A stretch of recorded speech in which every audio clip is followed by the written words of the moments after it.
Hello everyone, আজ বানিয়েছি chicken খুব সহজে এবং তাড়াতাড়ি। চলো তাহলে দেখে নেওয়া যাক। প্রথমে কড়াইতে তেল দিয়ে দিলাম। এবার তেল দেওয়ার পরে এতে আমি জিরে ফোড়ন দিয়ে নিয়েছি আর দিয়েছি গোটা গরম মশলা। এবার ওই তেলের মধ্যে আমি একটু পেঁয়াজ দিয়ে ভেজে নেব। পেঁয়াজ ভাজা ভাজা হয়ে গেলে তাতে টমেটো কুচিও দিয়ে দিয়েছি। টমেটোটা আর পেঁয়াজটা ভালো করে এবার ভেজে নেব। আর এই যে আমি এখানে দিয়ে দিচ্ছি আগে থেকে মেখে রাখা ম্যারিনেট করা মাংস। যে এবার আমি এই মাংসটাকে ভালো করে কষিয়ে নেব। মশলাগুলো দিয়ে আগেই ম্যারিনেট করে রেখে দিয়েছিলাম মাংসটাকে, যাতে তেলের মধ্যে দিয়ে এবার শুধু কষাবো। বেশ, এই যে এবার মাংসটাকে কষাচ্ছি। এইবার একটু কষা হয়ে গেলে তাতে আমি এই ভেজে রাখা আলুগুলো দিয়ে নেব।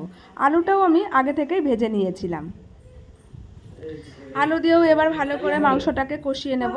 কষানোর পরে এইবার আমি এতে হালকা একটু জল দিয়ে দেব, যেহেতু বেশি ঝোল হবে না, কষা কষা মাংস হবে।